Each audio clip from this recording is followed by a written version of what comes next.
Avant de passer au débat de l'après-midi, je veux juste signaler que le Centre dramatique national propose aux gens qui ont le temps d'envoyer un petit mail à l'adresse qui est sur le programme d'avoir une place à tarif réduit pour la maison de poupée mise en scène par Lorraine de Sagazan, où les rôles hommes-femmes sont inversés. Donc si vous voulez profiter d'une soirée au théâtre, vous pouvez encore réserver cet après-midi.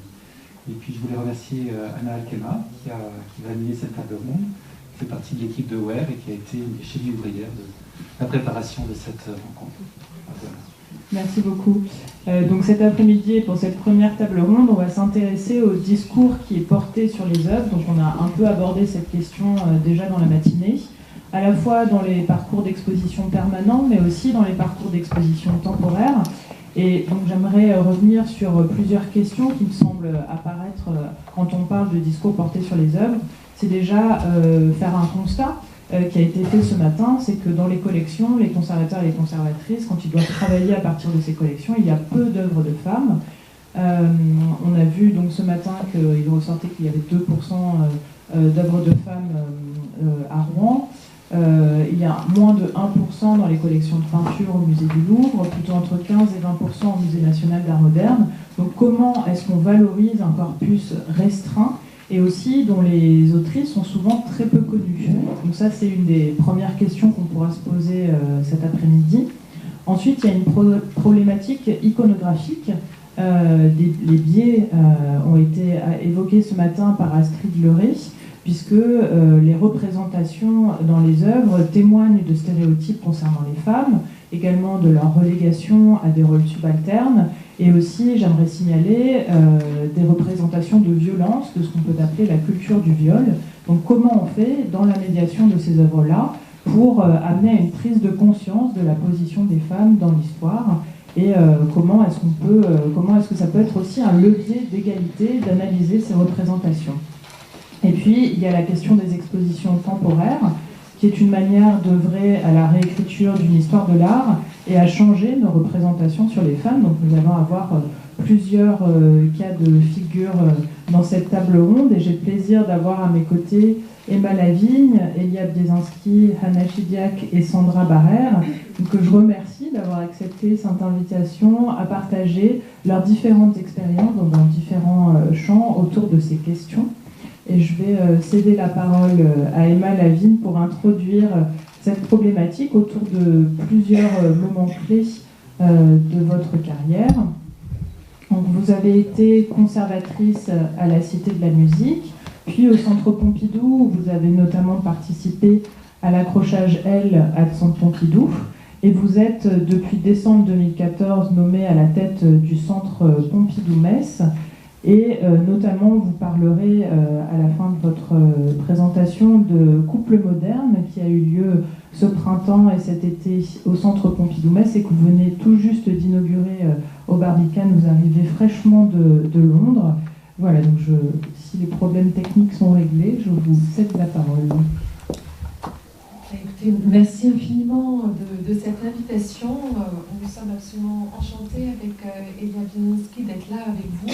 On arrive de Londres où l'on vient de présenter notre exposition Couple moderne qui est devenue Modern Couples, avec évidemment en termes d'appréciation pédagogique, de transmission, des approches assez différentes entre ce que l'on a pu tester à Metz et ce qui a pu être fait à Londres. Et ça a été évidemment un grand moment qui s'est terminé hier soir un peu tard, et je suis absolument désolée d'avoir loupé toute la matinée et puis la performance d'Esther Ferrer tout à l'heure.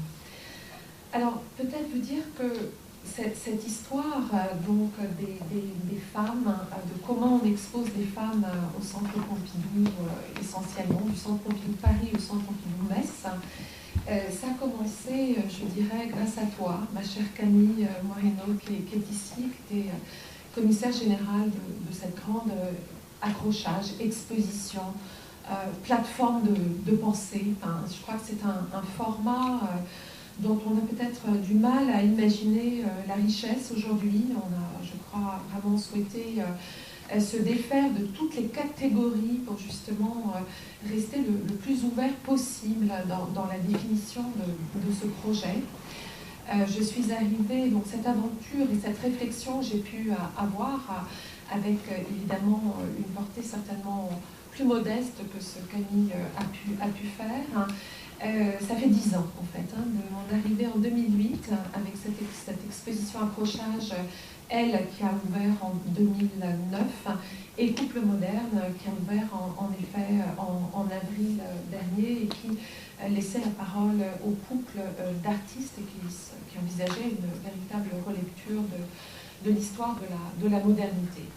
Alors, je me permets juste quelque chose d'un petit peu personnel, mais vous dire que quand je suis arrivée au Centre Pompidou à Paris, j'étais en charge de l'art très contemporain et que ma réaction a été vraiment une réaction de total étonnement quand Alfred Pachman m'a proposé de rejoindre l'ensemble des curateurs qui travaillaient sur cette exposition. J'avais du mal à penser dans le champ de l'art très contemporain et de certains artistes dont je suivais le travail depuis plusieurs années, notamment par exemple Dominique González-Foerster, à laquelle j'ai réalisé une exposition monographique et qui refuse justement la délimitation du genre. J'avais pas mal d'inquiétude à penser que mon apport et ma réflexion pourraient être d'une quelconque pertinence.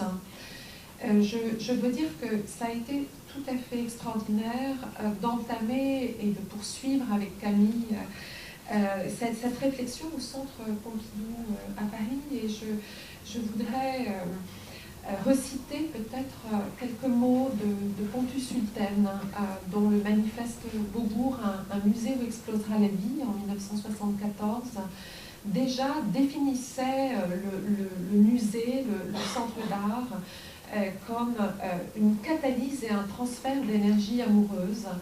Il voyait les musées, les centres d'art comme des lieux de grande concentration sensuelle et d'une certaine façon, cette perception du musée où justement le corps, la sensorialité, une approche, je dirais, où le corps peut tracer sa voie, a ouvert la voie des expositions à venir qui ont proposé une libre relecture de l'histoire de l'art sous l'angle de l'érotisme ou de la question du genre.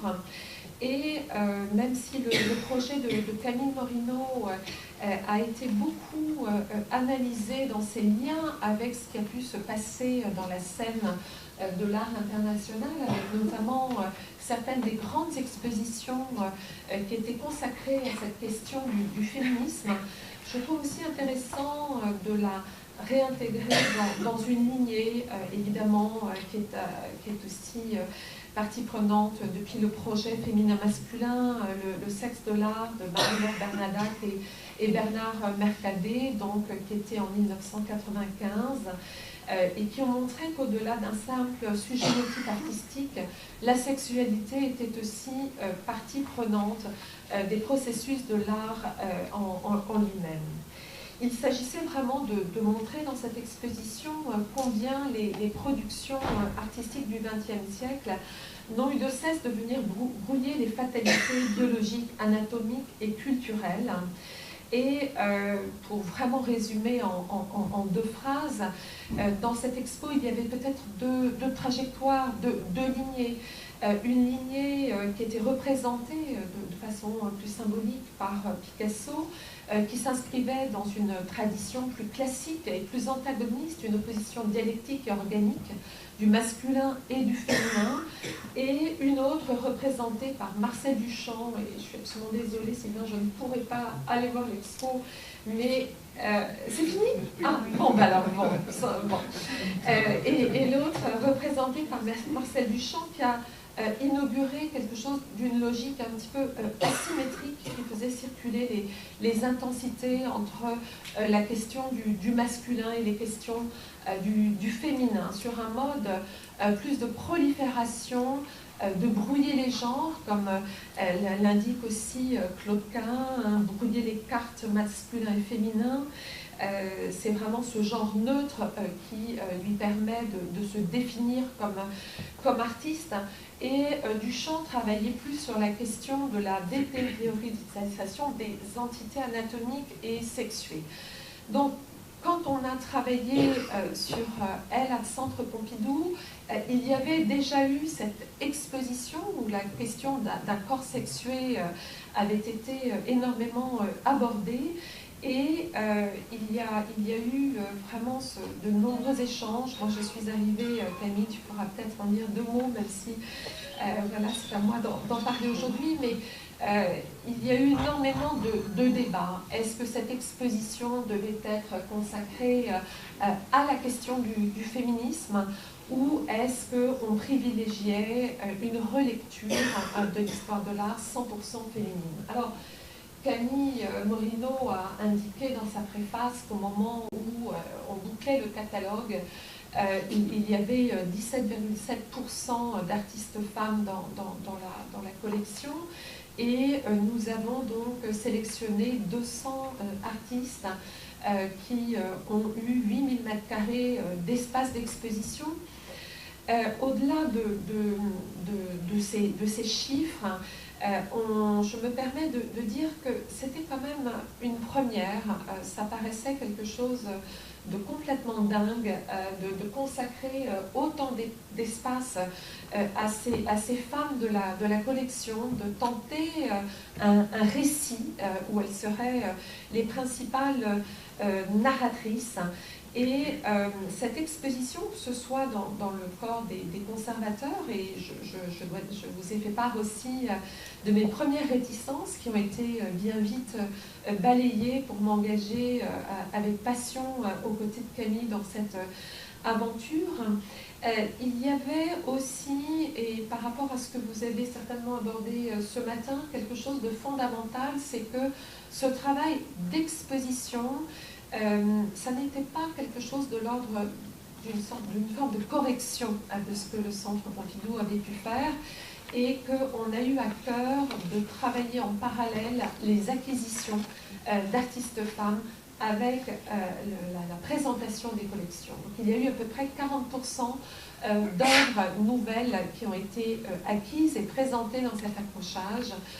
Pour certaines, c'était des jalons absolument décisif pour raconter une histoire de l'art. Je pense notamment à Lygia Clark, qui avait vécu donc en France sans qu'aucune œuvre ne soit finalement acquise. Et c'est cette façon dont on a un petit peu dans un musée deux jambes pour avancer. Une jambe qui est représentée par l'acquisition d'œuvres, et puis l'autre, les expositions qui ont peut-être des temporalités différentes. Alors,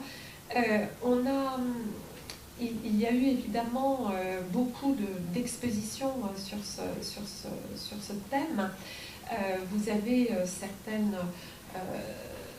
de ces images. Je ne vais pas revenir sur cette question, mais c'est tout à fait passionnant de voir aussi, et je sais que le MUSEM qui avait fait le bazar du genre, M. Chevalier n'a pas pu venir, mais il y a eu une analyse critique notamment du livre d'or et vraiment de la façon dont les visiteurs se sont appropriés cette exposition. Je pense que quand on se repenche avec presque 10 ans de recul sur la fortune critique de l'exposition Elle à Centre Pompidou, c'est tout à fait remarquable de se rendre compte qu'il y a vraiment des phrases qui ne pourraient plus apparaître aujourd'hui dans le discours critique qu'ont pu avoir certains journalistes. Alors, vous avez certainement vu cette exposition qui commençait aussi avec cette grande œuvre de Agnès Turnauer qui se déclinait en badge. On avait vraiment cette envie que nos visiteurs se sentent aussi à leur tour porte-parole de cette histoire qui devait s'écrire donc aussi au féminin.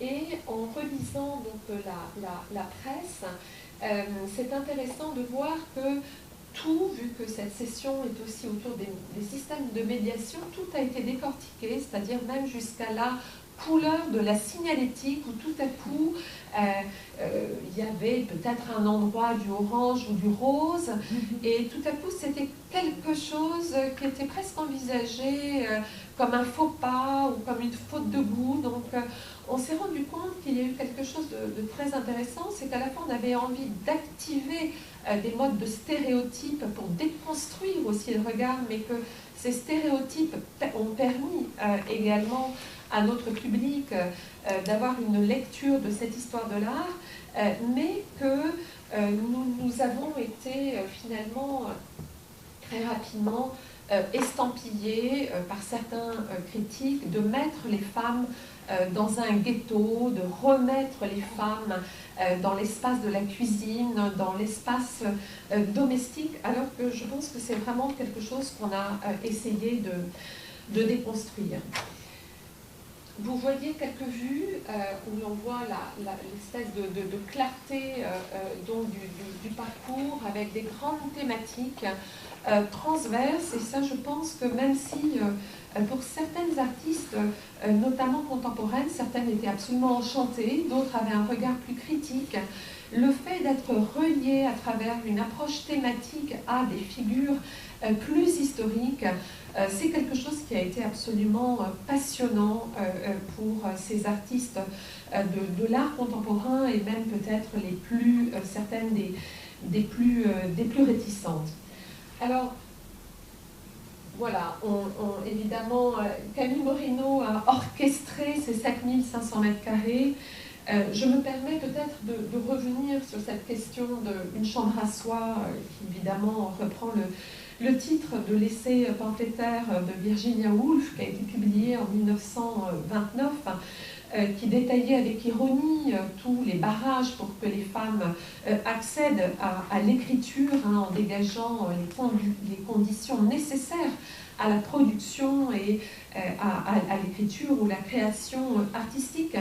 Je pense que c'était passionnant de voir combien ce pamphlet de 1929 a pu résonner avec toutes les artistes plus conceptuelles des années 70, que ce soit Judy Chicago, Myriam Shapiro également, et notamment avec ce programme au début des années 70, le Feminist Art Program, et évidemment le Women's Building à Los Angeles, et de montrer combien les stratégies artistiques féministes étaient en résonance avec aussi des stratégies plus politiques. Alors, c'est juste quelques exemples symptomatiques.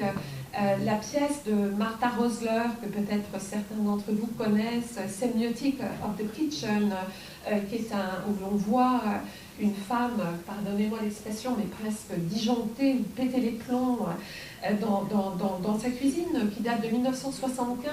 C'était tout à fait passionnant de voir que c'est la même année d'une autre œuvre clé de Chantal Akerman, Jeanne Dillmans, qui représente aussi cette femme au foyer jusqu'à cet imperceptible dérèglement qui l'amène au meurtre, de voir combien ces jalons, parfois dans la presse, ont été critiqués comme justement le fait même de montrer certaines de ces œuvres extrêmement conceptuelles faisait que c'est comme si on justifiait presque l'aspect domestique des conditions de production des femmes, alors que nous avons pu constater combien, même si la dimension de l'activisme féministe à partir des années 80 a eu tendance à s'atténuer, combien chez d'autres artistes, notamment chez Mariko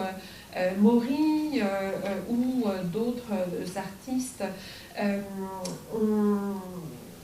ont été sensibles à cette façon dont l'espace intime, l'espace intime qui était particulièrement présent avec la chambre du pavot donc de Dorothy Canning, qui date de 1970, était en résonance avec des œuvres d'artistes beaucoup plus contemporaines sur l'espace domestique de l'intimité comme un espace projection mentale, et on peut penser notamment à Kujunga, jeune artiste coréenne, ou d'autres espaces. Alors, finalement, dans la question de la médiation, il faut bien que l'on accroche notre visiteur qui doit s'orienter à travers 7500 mètres carrés dans notre cas.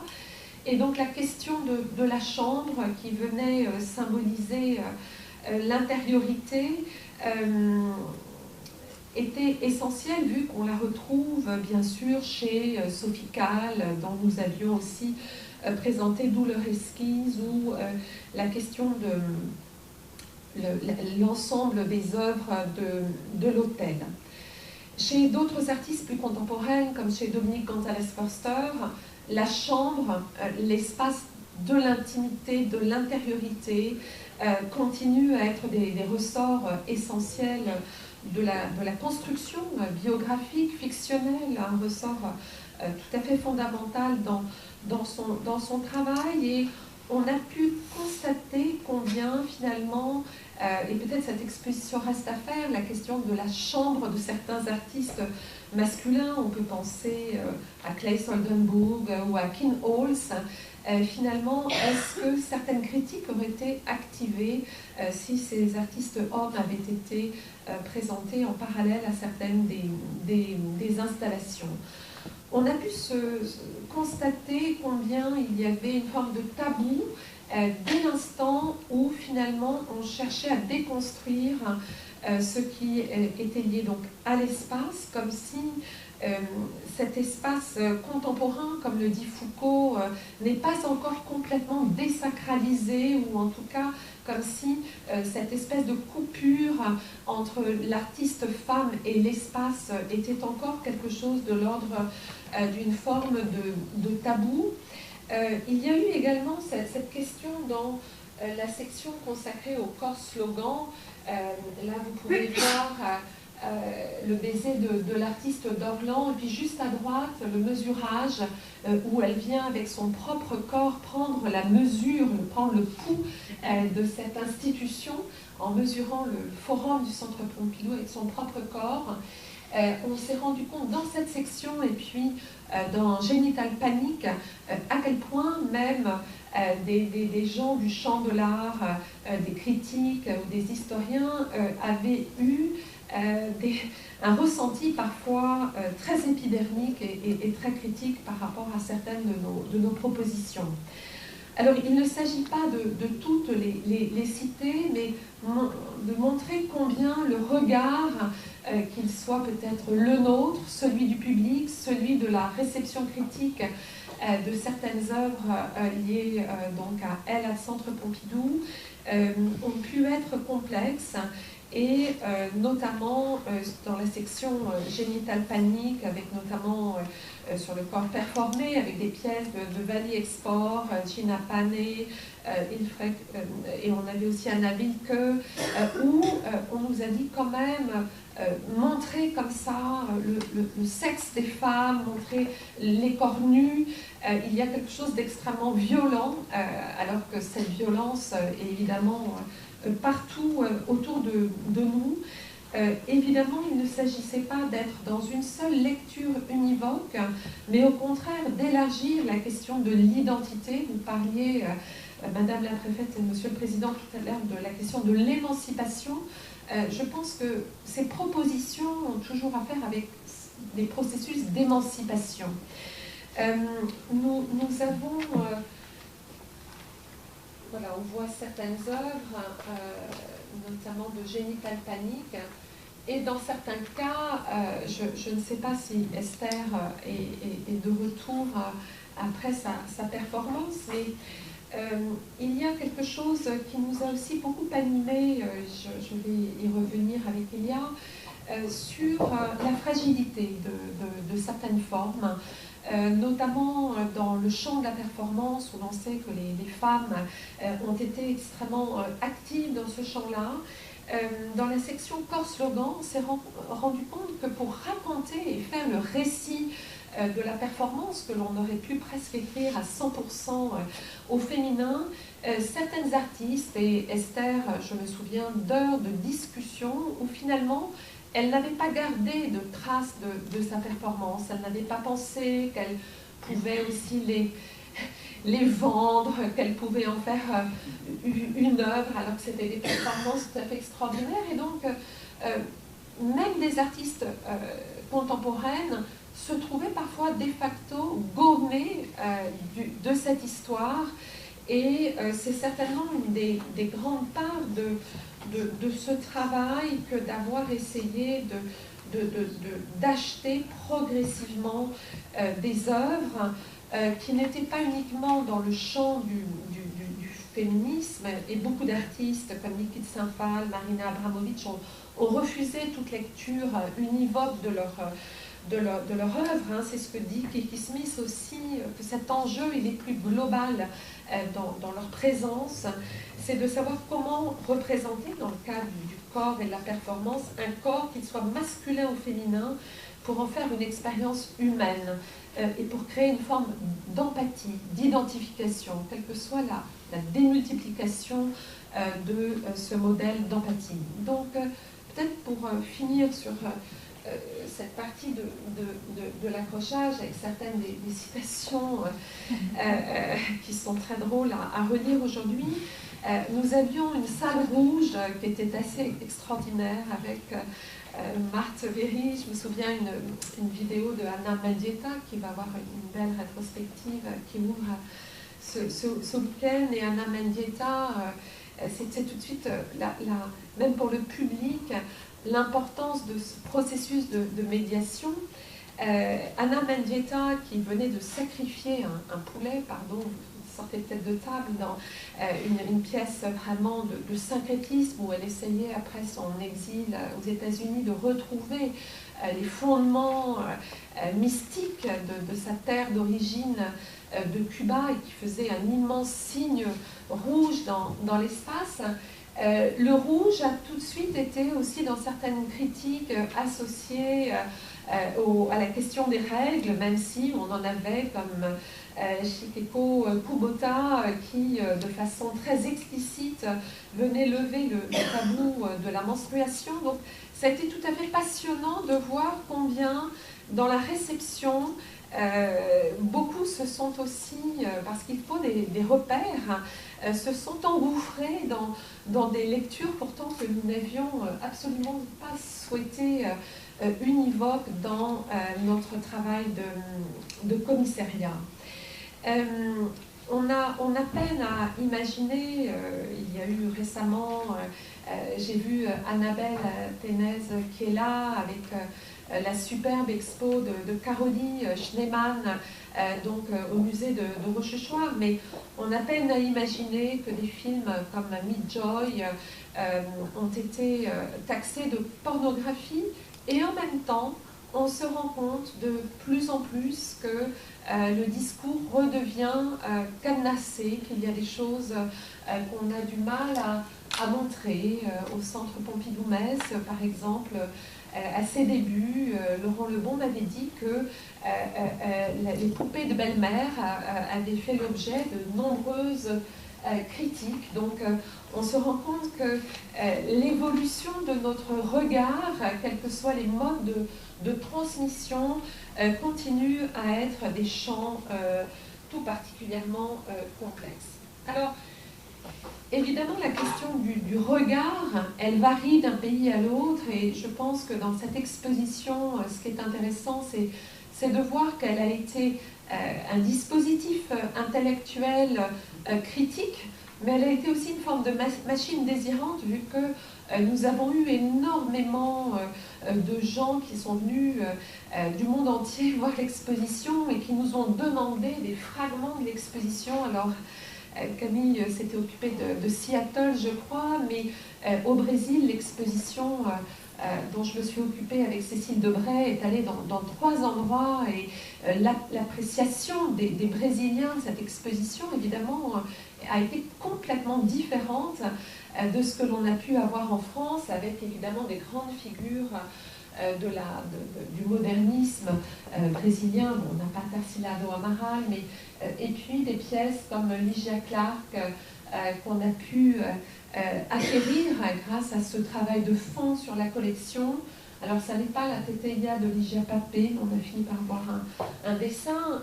Parfois, je me permets de dire ça parce que parfois, ça a été des combats de plusieurs années. Je pense que pour avoir un dessin de Ligia Papé, on a mis 5 ans à peu près de négociations pour pouvoir avoir ce jalon essentiel dans l'histoire de la modernité. Un aspect, je parlais de plateforme critique et réflexive.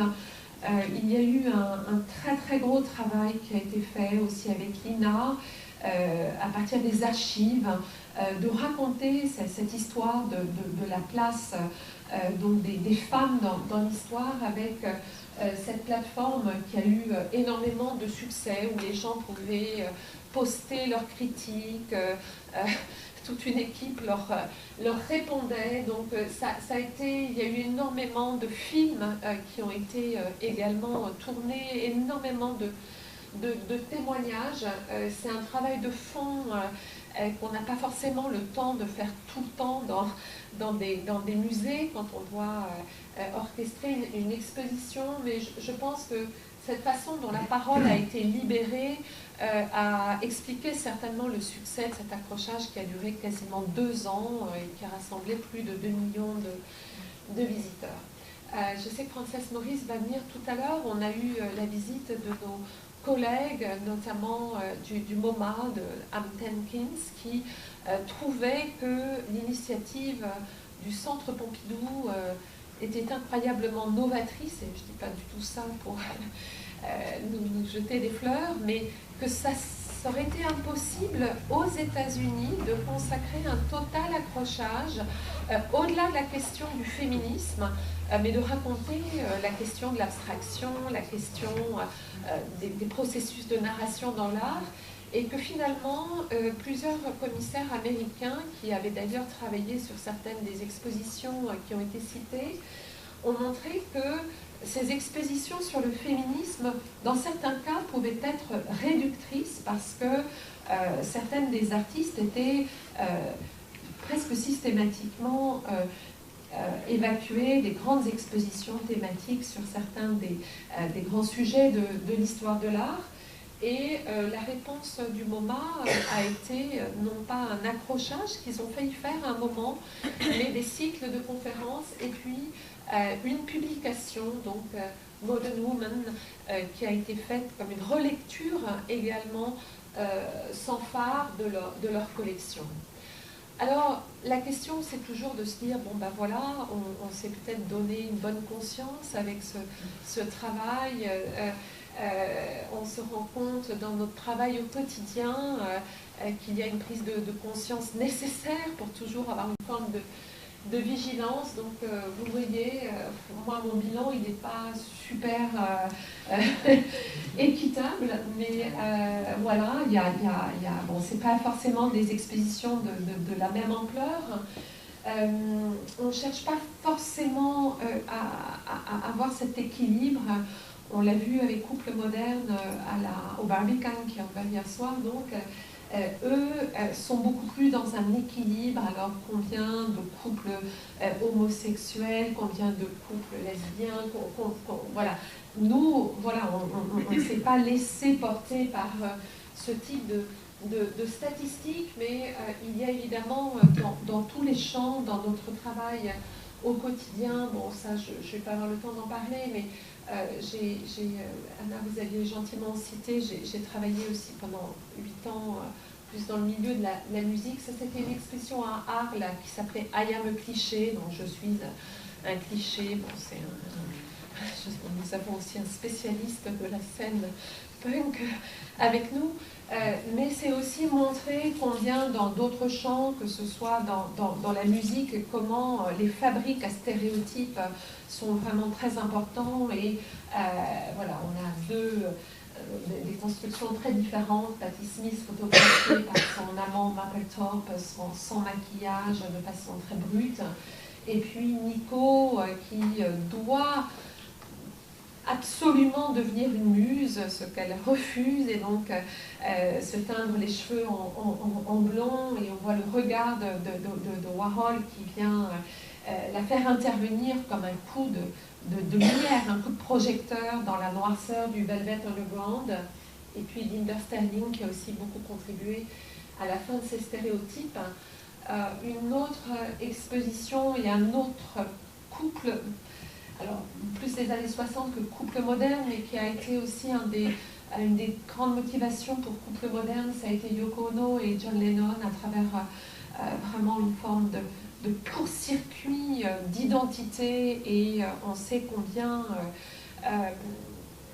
ce couple rassemble énormément d'ambiguïté. La femme japonaise, 20 ans après la fin de la guerre, avec l'anglais, la musique pop avec la scène Fluxus et l'art conceptuel, et donc combien même aller jusqu'à présenter le Bed-In pour sa célébration à Montréal comme une arène, un studio d'enregistrement, mais aussi le territoire de l'artiste Yoko Ono. Ce n'était pas des choses qui allaient tout à fait de soi.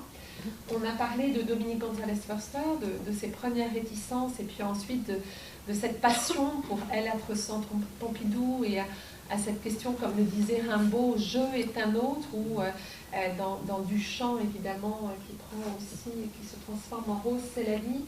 Je pense qu'on est en train d'évoluer, enfin, en tout cas, je crois que dans Couple moderne, c'était un des enjeux. Il y a vraiment cet intérêt aussi, le genre est en train de s'élargir de façon considérable, et donc un des enjeux de Couple moderne a été de proposer toutes sortes de bifurcations. Bifurcation du champ de l'histoire de l'art et des mouvements, comment le couple d'artistes, qui est la plus petite communauté, permet aussi à d'autres formes d'émerger, mais aussi bifurcation de sa propre définition. Vous avez tous, ou en tout cas presque tous, vu l'exposition Duchamp à Rouen. Je ne sais pas si était évoqué l'amour secret de Duchamp, Maria Martins, ce qu'il est très difficile à vraiment exposer, mais c'est intéressant de voir combien lui, qui souhaitait ne pas s'embarrasser, comme il le disait, d'une maison de campagne, d'une voiture ou d'une femme, tout à coup, cette espèce de passion amoureuse le fait dévier du ready-made jusqu'à apprendre avec cette grande artiste brésilienne la sculpture, le modelage sur le corps, et lui qui est un défenseur farouche de sa liberté, souhaite vraiment partager cet espace de liberté, de créativité avec Maria Martins. Alors, Elia Biesonski va vous faire cette trajectoire du parcours de l'exposition, mais vous dire que dans cette recherche de 5 ans, en fait, extrêmement intensive, on n'a surtout pas voulu enfermer les couples dans un quelconque mode de stéréotype ou de lecture univoque. Donc on en a retenu 40, 200 dans le catalogue, allant de l'amour en duo aux questions même du polyamour. Alors Madame la préfète, mes préfets étaient un peu choqués quand je leur parlais du polyamour, mais on a quand même essayé dans la ville de Verlaine et Rimbaud, qui est pas loin de Charleville, d'essayer quand même de briser quelques tabous. Et je pense que un des enjeux, bien sûr, a été de redonner une place aux femmes. Nous avons pu constater avec Camille et nos collègues du centre combien il était difficile de raconter cette histoire des femmes de la modernité, même à travers la collection du Centre Pompidou, qui est une des plus riches au monde, et que certaines artistes, n'étant pas représentées, cela était extrêmement complexe d'en faire ce récit. Dora Maar, il y a quelques œuvres, mais alors je ne sais pas si vous pouvez peut-être voir, mais nous avons eu une très belle salle consacrée au Blaureiter et à Murnau, donc ce village près de Munich, où se sont retrouvés Kandinsky, Gabriel Münter, Marianne van der Refkind et Jawlensky. Et en fait, comment faire figurer aussi, et là c'est une citation qui est sur la droite de Marianne van der Refkind, qui est une très grande artiste dont nous n'avons aucune œuvre dans la collection. Donc nous espérons lui consacrer une exposition à Metz dans quelques temps. Et nous avons un autoportrait de la maîtresse de Jawlensky, qui était donc le compagnon de Marianne van der Refkind, un autoportrait de lui. Et pour faire figurer cette absence et la rendre perceptible aussi au public, oui, il faut que je m'arrête, je me permets juste pour terminer de vous lire cette citation. Vous au fond, elle s'adresse, vous au fond ce n'est que moi, mais un moi bien autrement noble et grand, un moi génial, un moi éloigné du moi réel à toute la distance du rêve à la réalité. Et donc, on a encore ce travail de fond, d'acquisition d'artistes femmes. Il y a une exposition qui vient d'ouvrir à la Tate hier sur Annie Albers. Autre exemple, nous avons beaucoup de Joseph Albers, mais nous n'avons aucune œuvre de Annie Albers dans les collections en France. Et donc, bien sûr, on peut faire une expo Annie Albers, mais la mémoire ne peut se construire que, je pense, dans l'espace d'une collection. J'ai oublié beaucoup trop de choses, j'ai été beaucoup trop longue, mais voilà, c'est un grand sujet, évidemment, qui continue à nous animer depuis 10 ans, mais la route est encore longue. Merci beaucoup. Merci beaucoup, Maladine. Je pense qu'on va réaborder dans la prochaine table ronde la question des acquisitions. Donc, je vais passer la parole sans plus tarder à Elia Blizanski, qui a œuvré pendant plusieurs années au Centre Pompidou, avant de rejoindre le Centre Pompidou-Metz en tant que chargé de mission auprès de la direction, et qui est co-commissaire avec Emma Lavigne, Chloé Pitio et Jeanne Allison de l'exposition Couple moderne, qui a donc eu lieu au Centre Pompidou-Metz et est actuellement au Barbican Center, et qui va évoquer donc, dans les 10 minutes réglementaires cette exposition.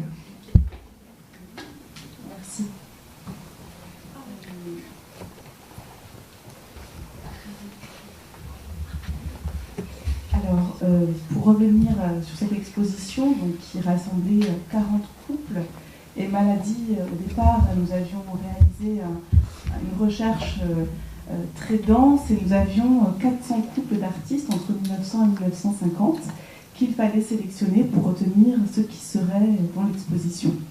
Donc, l'une des tâches à laquelle nous nous sommes assignés a été de déterminer quels critères nous permettraient de les retenir. Donc, l'un des premiers critères très importants a été que tous les membres du couple soient artistes. Pour sortir aussi de la question de la muse, certaines femmes pouvaient être muses, mais pas seulement. C'était vraiment la question de la création qui nous a animés et qui nous a semblé cruciale pour aborder ce sujet.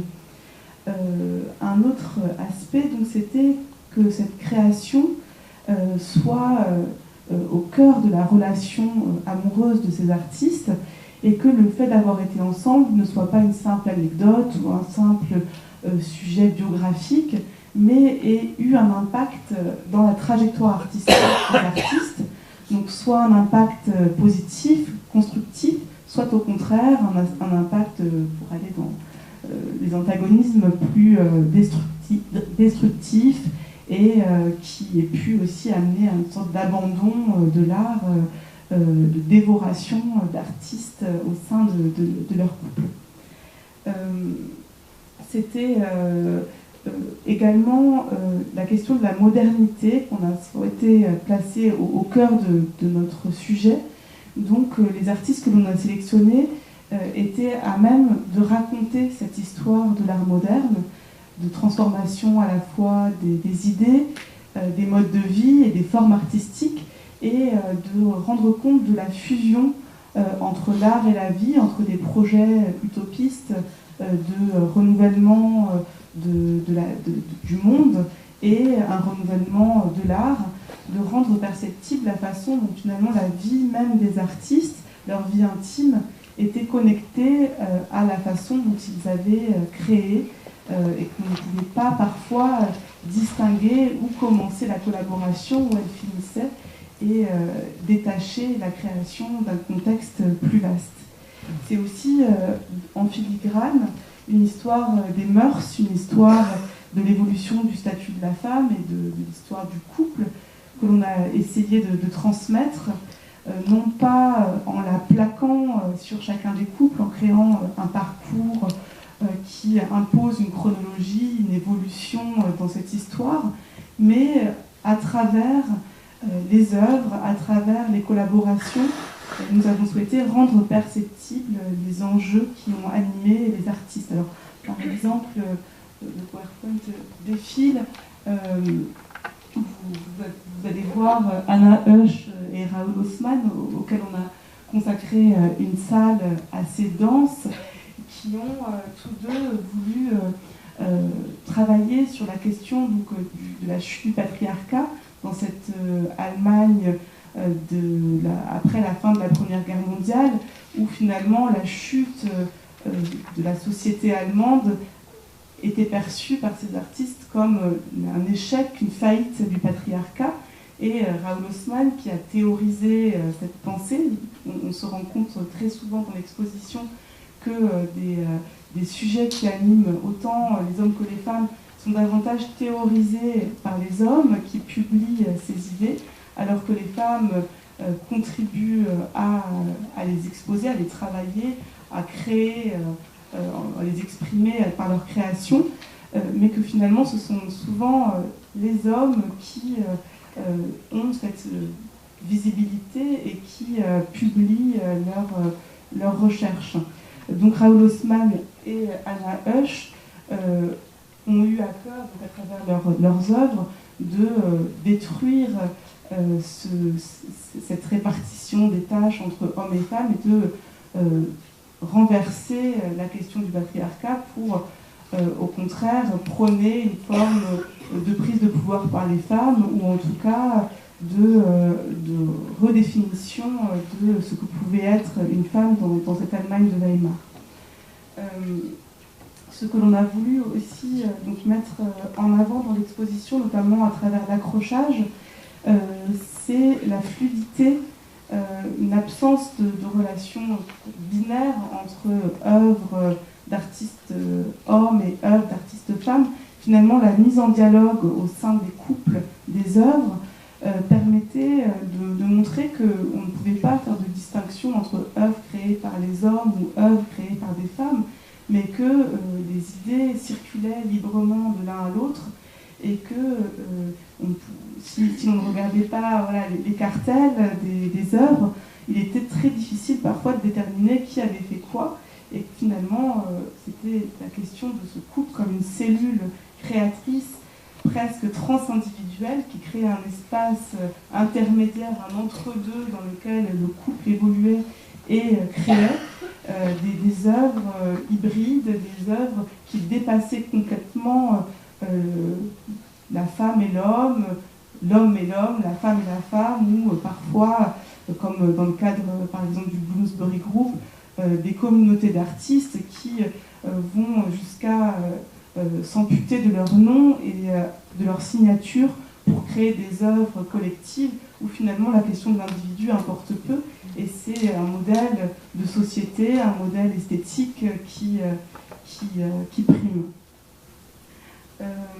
Comme le disait Emma, un autre aspect qui a été très important pour nous dans l'exposition a été d'aller à l'encontre de toute norme, donc à la fois norme au sein du couple, puisque par la multiplication des exemples, finalement, en sortant de l'exposition, ce qui ressortait, c'était qu'il y avait autant de couples que de façons d'être en couple, et il ne s'agissait surtout pas d'asséner une quelconque norme ou un modèle de couple dans cette exposition, mais de montrer toute la liberté et toute la diversité de ces cellules, mais aussi de montrer que ces couples avaient pu être en dehors d'une histoire de l'art plus canonique, c'est-à-dire ces couples ont parfois traversé des grands mouvements de l'histoire de l'art, mais parfois on observe des couples qui sont dans des à-côté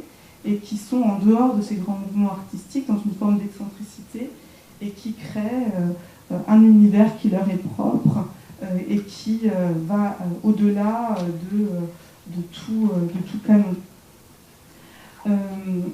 C'est également la question de l'absence de hiérarchie que l'on a essayé de transmettre. Donc, non pas de hiérarchie entre les artistes, même si parfois la hiérarchie, évidemment, ne peut être gommée, puisque dans le cadre de certains couples, on observe de fait un déséquilibre très, très important. On m'a parlé tout à l'heure de Picasso et de Ramar, c'est un exemple criant. Mais on a parfois, au contraire, des complémentarités très fortes, comme au sein du couple formé par Jean Arp et Sophie Tauber-Arp. Il y a une photo, voilà, vous voyez ici l'Aubette, ou cette salle où on voit très bien comment les œuvres se répondent avec un vocabulaire en même temps singulier. Les œuvres de chacun des artistes sont mises en correspondance et chacun a sa place au sein du couple de manière très complémentaire. Mais voilà, ce que l'on voulait aussi montrer, c'était l'absence de hiérarchie entre les disciplines, puisque dans l'exposition, c'est une exposition très pluridisciplinaire, on a souhaité également montrer comment ces artistes pouvaient passer d'une discipline à une autre très librement, sans les hiérarchiser, et sans finalement mettre la peinture au-dessus du design ou de l'architecture ou de création du domaine plus des arts décoratifs. Alors pour vous parler peut-être du parcours très rapidement, c'est un parcours très libre, vous voyez ici quelques salles. Chaque couple avait donc sa cellule propre, qui était ouverte grâce à la scénographie réalisée par Pascal Rodriguez, qui ménageait des perspectives entre les salles. On pouvait, en fait, on voit ici par exemple Ernst Tani et puis Georgia O'Keeffe et Alfred Stieglitz dans la perspective, donc créer des mises en relation entre les couples pour passer par porosité de l'un à l'autre et finalement tracer des liens, parfois des oppositions entre ces différents couples. Donc, il y avait 4 grandes sections. La première qui s'appelait Rythme en liberté, qui était une section qui s'intéressait à la question de la performance, d'un art total, de ces artistes des premières avant-gardes qui avaient souhaité à la fois travailler sans distinction sur la danse, la musique, la poésie, et traduire finalement un monde moderne où le corps était en fusion avec l'art.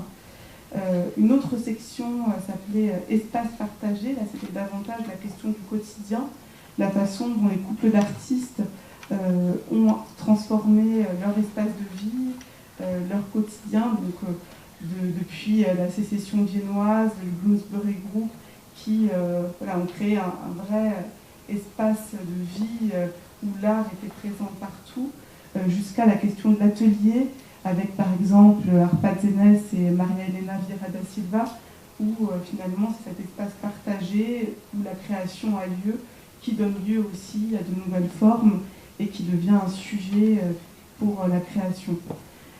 Et donc une autre galerie était consacrée à un autre aspect important de l'exposition, qui s'appelait Amour réinventé, dans une perspective peut-être plus surréaliste, où Amour réinventé était ce titre tiré d'une citation d'Arthur Rimbaud disant l'amour est à réinventer, on le sait.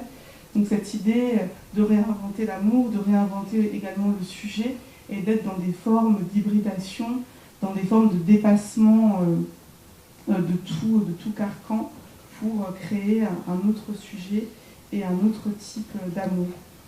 Et puis l'exposition se terminait par une section autour de la question de la nature et d'une nature illuminée, une nature spirituelle, donc avec, comme Emma le disait, les artistes du Blaureiter qui ont voulu donc renouveler ce rapport au paysage, à la spiritualité et insuffler à la nature une forme de mysticisme jusqu'à la façon dont Georgia O'Keeffe et Alfred Stieglitz ou voilà, des artistes comme Barbara Epworth et Ben Nicholson se sont emparés de ces sujets pour eux aussi réinsuffler une forme de spiritualité dans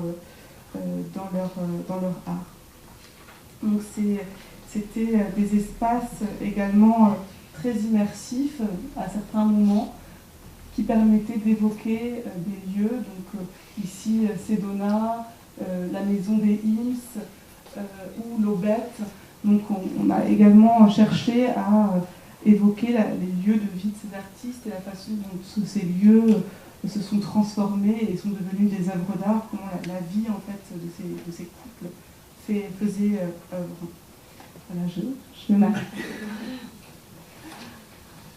Merci beaucoup, je suis désolée d'interrompre un peu, mais j'ai la tâche difficile de rattraper le temps. Donc c'est assez complexe. Nous allons maintenant faire un saut dans le temps pour nous intéresser à un art millénaire du vêtement pratiqué par les femmes et pour les femmes. Avec vous, Hana Chidiac, vous avez travaillé 17 ans à l'Institut du monde arabe et puis vous avez rejoint le musée du Quai Branly Jacques Chirac en 2001, où vous avez été commissaire de nombreuses expositions et notamment de l'Orient des femmes, qui est donc l'exposition qui va nous intéresser aujourd'hui. Et je vous laisse la parole. Bonjour à toutes et tous. Je ne vais pas du tout parler d'art contemporain. Je vous sors complètement du sujet.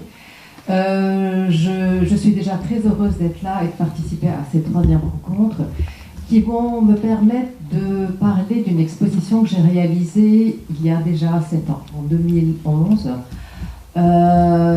L'exposition a démarré autour d'une collection. Donc, je ne sais pas pour celles et ceux qui connaissent le Quai Branly, nos collections sont en grande partie des collections ethnographiques. Et dans les collections du Proche-Orient et du Maghreb, nous avons de très beaux costumes de femmes et de bijoux. Donc l'idée de faire une exposition sur les costumes des femmes du Proche-Orient est née autour de ces collections. Je ne savais pas au début si j'allais faire une exposition sur les costumes citadins et ruraux. Finalement, j'ai tranché, les costumes citadins étant très inspirés des costumes ottomans. Donc pour moi, il était évident que je souhaitais faire découvrir aux gens les costumes des femmes paysannes et des bédouines du Proche-Orient. Et au départ, je savais une chose, je ne souhaitais pas du tout que l'exposition soit un simple accrochage de costumes, et donc je parlais des points de croix, etc., les coupes. Je voulais donner une autre dimension à l'exposition. La première, c'était une dimension historique. Les gens ne savent pas que l'art de la broderie est millénaire. On a retrouvé les plus anciens témoignages de broderie au Moyen-Orient, lors des fouilles archéologiques, donc on sait que l'homme a toujours su utiliser l'aiguille pour broder. Le plus ancien costume que j'ai pu trouver est conservé aujourd'hui au Musée national de Beyrouth. C'est une robe de fillette qui a été découverte dans les années 90. En fait, dans ces années 90, des spéléologues libanais ont trouvé dans la montagne libanaise, dans une grotte, des momies de femmes et de fillettes. C'était la fin de l'époque des croisés. Donc c'était des chrétiens dissidents qui se sont réfugiés là, les femmes sont décédées, elles ont été enterrées là, et quand on les a retrouvées, toutes portaient des robes avec des plastrons brodés qui rappellent énormément les costumes des femmes palestiniennes, syriennes, etc. Donc pour moi, j'allais pouvoir parler de cette dimension historique, et j'ai voulu donner à l'exposition une autre dimension artistique. Et donc, voilà. Grâce à des contacts, on m'a conseillé de faire appel à Christian Lacroix, qui a accepté de s'associer à moi pardon, je ne vois pas du tout. Ok, donc voilà. Donc pour moi, l'aventure a commencé. C'était absolument superbe. On m'avait attribué au musée du Quai Branly, pour ceux qui connaissent, les mezzanines, une demi-mezzanine, pour faire mon exposition. Donc J'étais assez déçue et donc petit à petit, la présence de Christian Lacroix m'a permis de voir toute la mezzanine. Je devais juste avoir droit à une plaquette pour l'exposition, une sorte de dépliant. J'ai eu droit à un catalogue, ce qui était absolument superbe. Je ne sais pas si on peut repasser sur la première affiche. Donc ça a été vraiment une aventure absolument merveilleuse. Et petit à petit, Christian Lacroix s'est énormément impliqué dans le projet. Donc c'est lui qui a accepté de réaliser l'affiche. Et je vous fais une petite confidence. Quand il nous a présenté 10 projets d'affiches. Nous avons sélectionné celle-là. Donc sur une des manches, il avait écrit, donc c'était l'Orient des femmes vu par Christian Lacroix.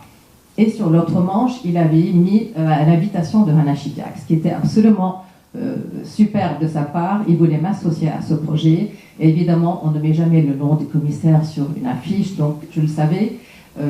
J'ai toujours l'original, donc je suis très contente. Et donc, une fois que ce projet a été lancé, nos collections comportaient des lacunes, donc il fallait que j'essaie de trouver une collection pour pouvoir compléter les lacunes de certaines régions. Donc j'ai fait pas mal de missions en Égypte, je suis allée en Jordanie pour rencontrer une collectionneuse qui a une collection magnifique du Proche-Orient. Et petit à petit, le concept de mon exposition, qui au début, donc je voulais parler des costumes féminins, m'associer à un artiste, montrer l'ancienneté de cet art de la broderie. Et petit à petit, ce concept a commencé à évoluer. Le titre déjà a commencé à s'imposer, l'Orient des femmes. Je voulais donner à ces femmes du Moyen-Orient, de cet Orient, leur place, qu'elles partagent, cet Orient qui était très masculin.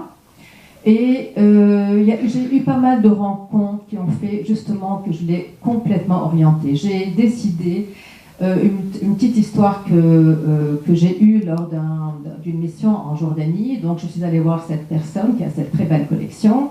Et au moment où on travaillait donc, et la porte a sonné, elle a une très belle demeure à Amman. Et elle est revenue un quart d'heure après avec un très beau costume. Ce sont la plupart des costumes de mariage, des costumes d'apparat. Donc elle tenait ce costume, elle m'a dit, j'ai pas pu la convaincre. Et donc qu'est-ce qui s'est passé?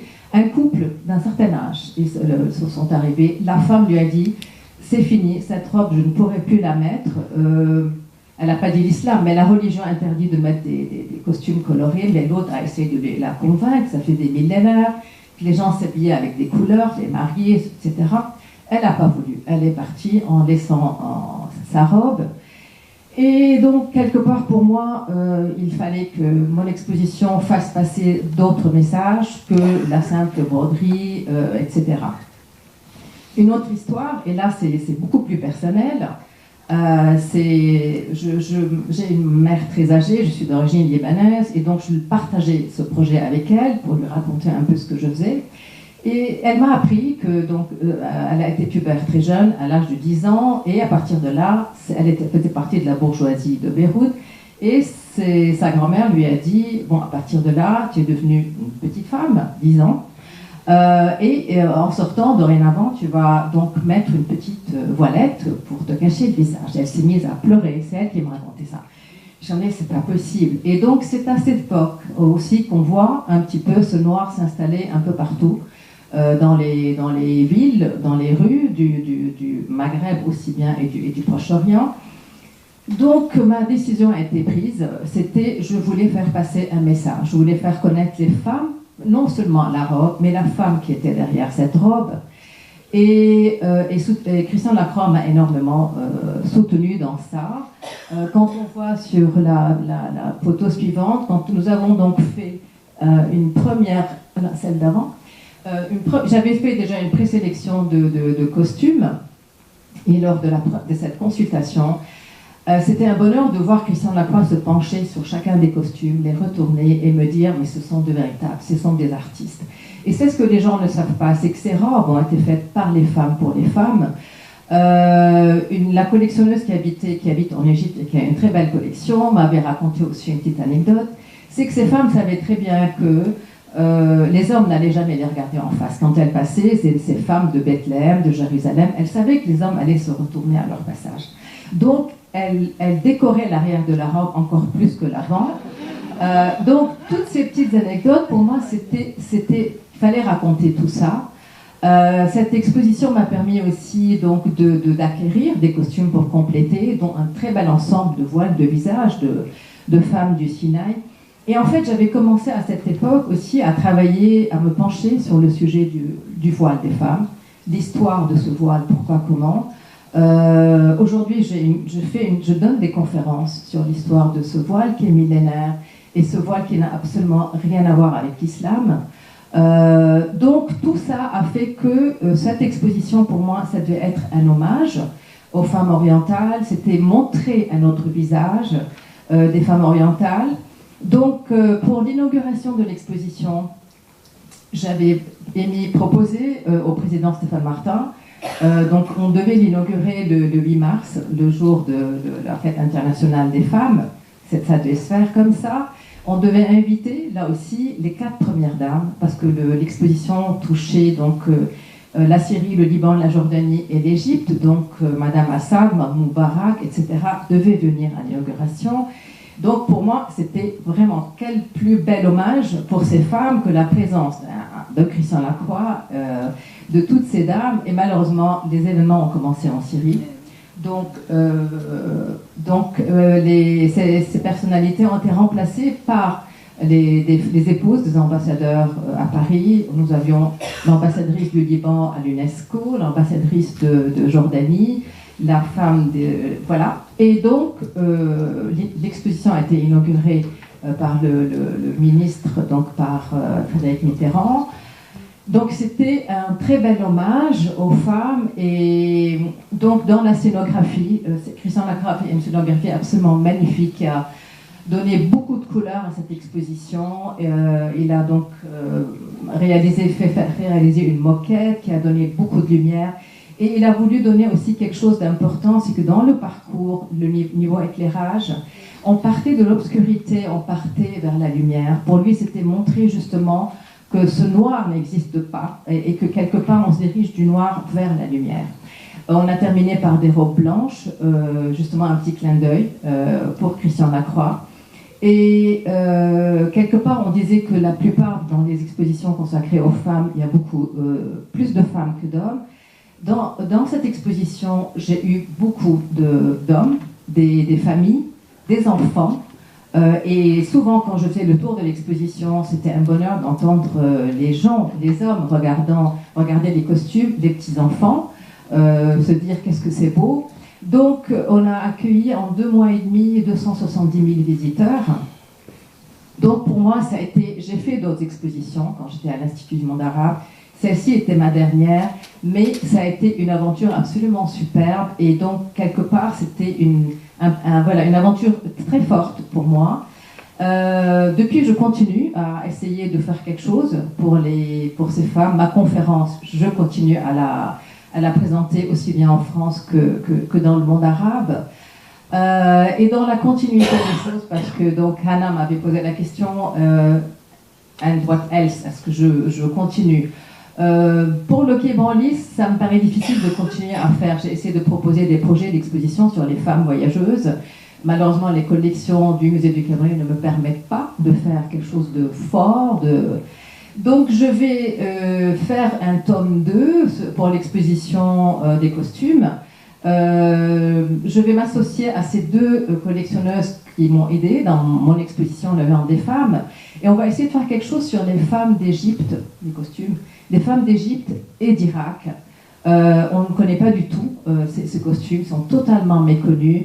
Et donc je pense que c'est bien aussi de parler de ces costumes des femmes du Nil et de l'Euphrate. C'est comme dans ces deux régions du Proche-Orient qu'est né l'art du tissage, qu'est né le costume.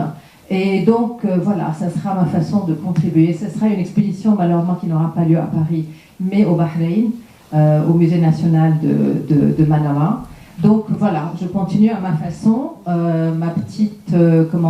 mon parcours par rapport aux femmes. Voilà, donc je suis très contente que 7 ans plus tard, je reparle à nouveau de cette exposition qui m'a énormément apporté. Voilà, je vous remercie de votre écoute.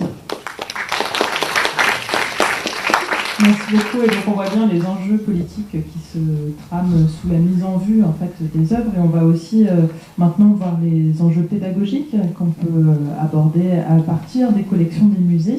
Avec Sandra Barrère, vous êtes professeure de lettres et depuis novembre 2014 chargée de mission égalité filles-garçons au sein du rectorat de Bordeaux, auprès duquel depuis 2016 vous mettez en place un projet qui s'appelle Bougeons sans bouger. Donc un très beau titre pour montrer comment, à partir des collections présentes dans les musées, on peut arriver à imaginer une autre médiation. Et donc vous avez fédéré plusieurs institutions culturelles à Bordeaux. Merci, et merci aux organisateurs. Je suis très heureuse d'être ici parmi vous. Oui, donc je suis en charge au sein de l'Académie de Bordeaux d'animer la politique éducative en faveur de l'égalité filles-garçons, ce qui peut paraître assez éloigné du monde de l'art. Et en réalité, dans notre politique éducative, il y a aussi l'éducation artistique et culturelle. Donc c'est un champ qui est important. La raison pour laquelle je me suis intéressée à ce biais, c'est que, un peu par hasard, je connaissais la directrice des affaires culturelles de la mairie de Bordeaux, qui m'a mise en rapport avec un certain nombre de musées de la ville de Bordeaux. Et effectivement, ensemble, on a initié un travail qui a d'abord été un travail de concertation, parce qu'on ne savait pas très bien où on allait au moment où on s'est rencontrés, sur la possibilité de concevoir quelque chose ensemble qui rejoindrait nos agendas communs. Le mien étant celui de la politique éducative en faveur de l'égalité entre les filles et les garçons, celui des musées étant d'ouvrir les portes des musées en direction du public jeune, en sachant que dans ces musées, il y a un certain nombre de personnels de l'éducation nationale qui sont parfois mis à la disposition des musées pour justement faire la médiation auprès du public jeune. Et assez rapidement, on s'est rendu compte que chacune à partir de ses collections, pouvait effectivement introduire un regard, qui était le regard du genre, sur chacune de ces collections. Alors, je veux parler, le premier contact a été établi avec le musée des Beaux-Arts.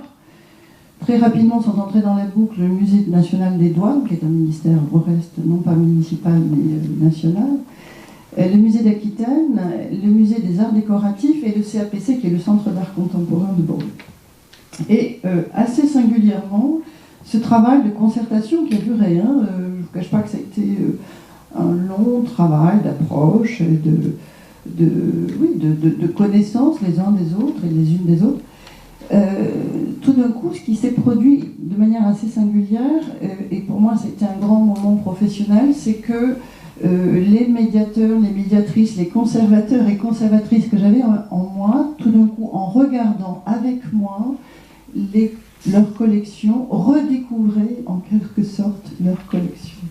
C'est-à-dire que moi, je pointais, avec le biais que j'introduisais, je pointais tel et tel phénomène, telle et telle situation, pour moi, intéressante du point de vue d'une politique éducative en faveur de l'égalité filles-garçons. Et ce moment a été un déclencheur qui nous a permis, en effet, de concevoir un catalogue de parcours qui s'appelle donc Bougeons sans bouger, l'égalité filles-garçons à travers les arts et la culture, un catalogue de parcours de médiation donc au sein des musées au bénéfice des jeunes, premier et second degré donc.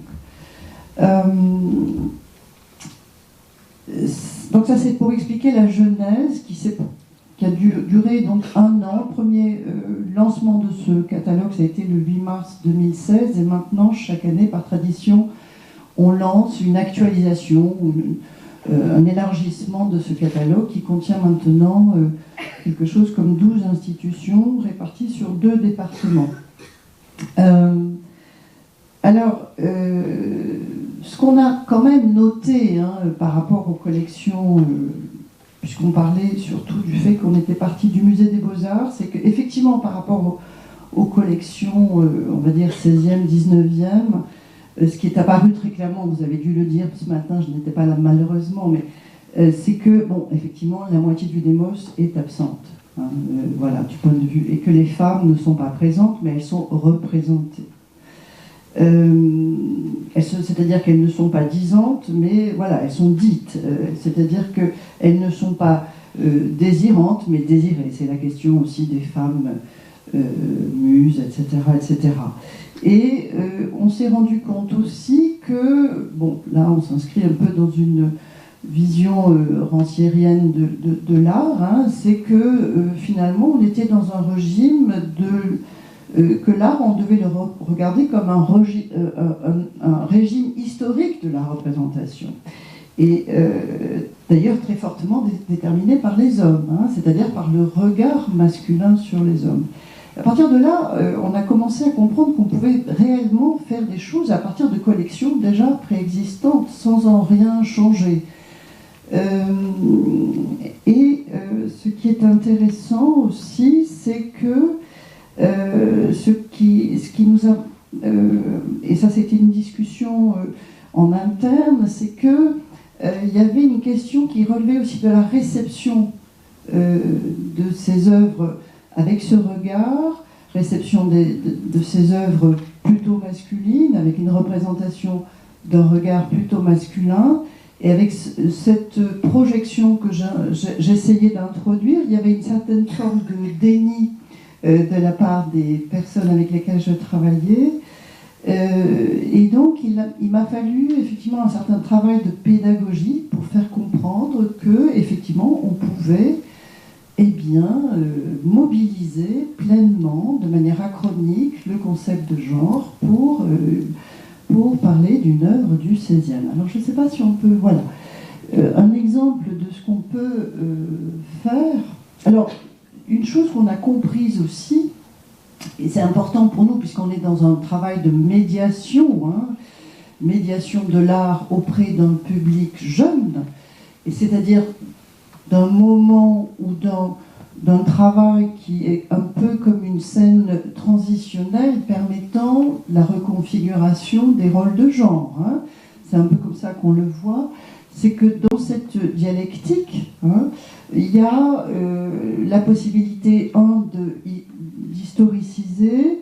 Qu'en historicisant, eh bien, on pouvait donc replacer les choses en perspective, ce qui permet, pour les jeunes auxquels nous avons affaire, eh bien, bon, voilà, de déculpabiliser aussi le public des jeunes que nous avons, dès l'instant où on place les choses dans un processus historique. Je le dis parce que c'est important, le discours féministe dans l'éducation nationale, il n'est pas toujours bien perçu. Du reste, c'est un concept que je ne mobilise pas, bien que je suis évidemment très clairement, je revendique un activisme professionnel absolument clair.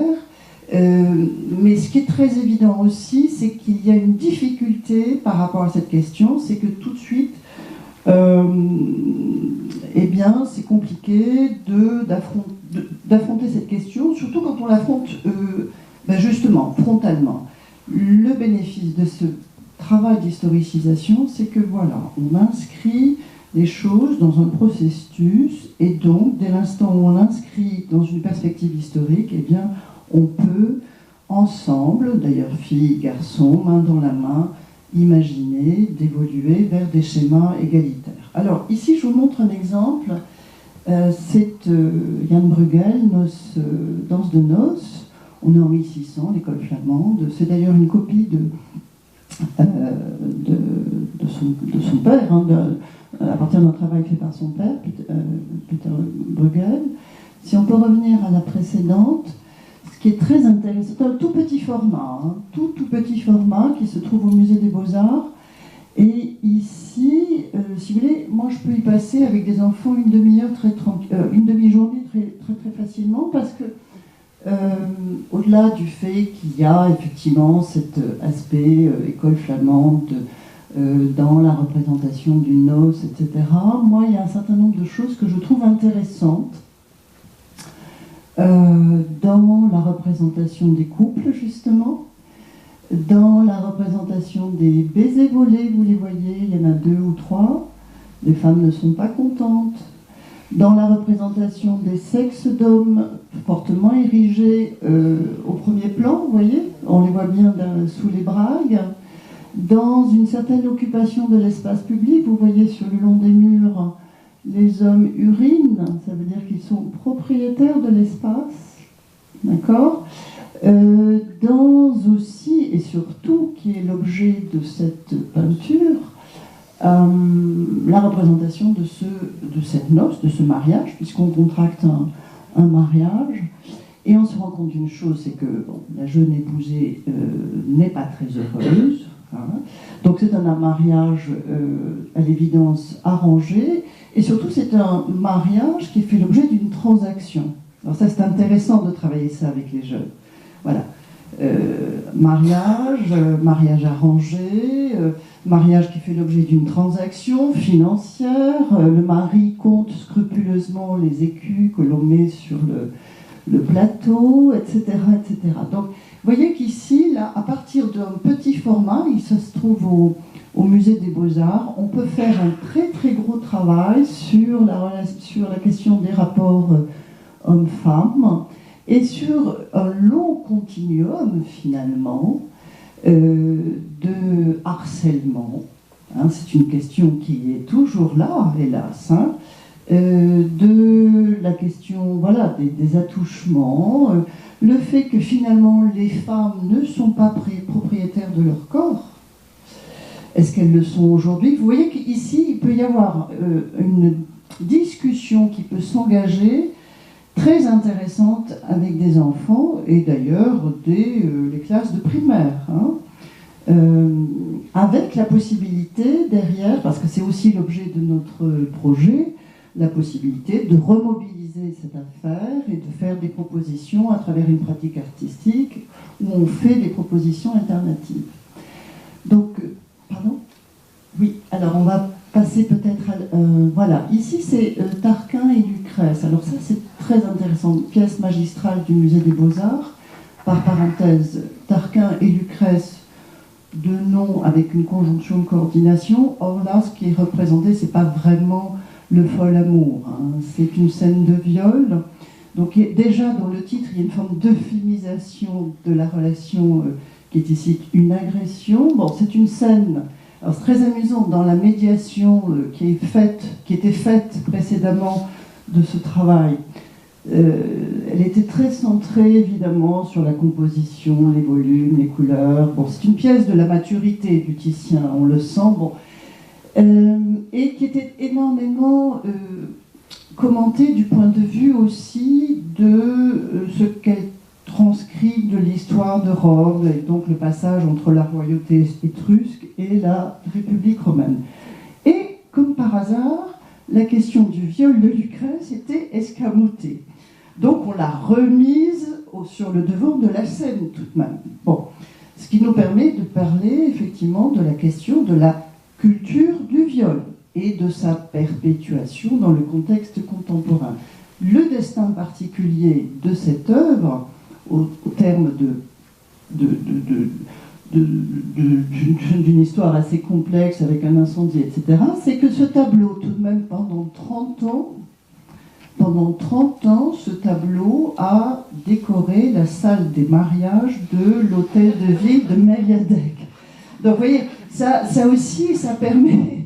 Vous voyez, quand on dit que l'art, bon, c'est pas seulement le mimétisme, ça prescrit, hein, donc voilà.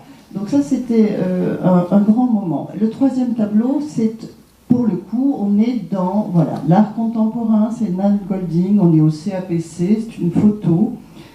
Nan Goldin, voilà, artiste photographe américaine, née dans les années 50 et qui a vécu pleinement le féminisme des années 70, la communauté LGBT, etc. Alors, évidemment, ça, on ne peut pas le montrer à des élèves de primaire, hein. Parce que la question de la nudité, c'est problématique, évidemment, et on a évidemment tout de suite des retours des familles, ça peut être complexe, mais ça peut être intéressant dans les classes de lycée. Et ici, ce qui m'intéresse, c'est vraiment le tabou des tabous, c'est-à-dire la possibilité de représenter l'intimité d'une femme, y compris dans la possibilité qu'elle se donne du plaisir. Et là, vous voyez que du point de vue de l'éducation à la sexualité, la question du plaisir, est-ce que la sexualité c'est la reproduction, etc., on peut faire énormément de choses. Donc voilà, c'était aussi une manière, à travers ces 3 tableaux, évidemment il y a énormément de choses dans le catalogue, je vous invite à le... J'en ai un certain nombre d'exemplaires, donc je peux le montrer. C'est une manière de faire la démonstration que voilà, sur un plan éducatif, cette médiation de l'art, pour peu qu'elle soit bien faite, ça peut être extrêmement intéressant pour nous. Et je voudrais en terminer, parce que comme je vois les limites de l'exercice, on est sur le plan des quantités, on est sur des choses intéressantes, hein, d'année en année, énormément de visites, énormément d'enfants, on double chaque année. La limite quand même de l'exercice que je vois, c'est que les médiateurs et médiatrices qui ont reçu une formation plutôt d'historiens et d'historiennes de l'art n'incorporent pas véritablement encore cette question du genre. Et là, il me semble qu'il y a des choses à faire progresser. C'est au point que nous pensons à nous donner les moyens d'un séminaire méta-réflexif qu'on va appeler l'appel de Lucrèce, en référence à Tarka et au Titien, pardon. Merci beaucoup. Merci beaucoup. On a des pistes de réflexion pour une manière de regarder autrement les toiles qui se trouvent dans les musées.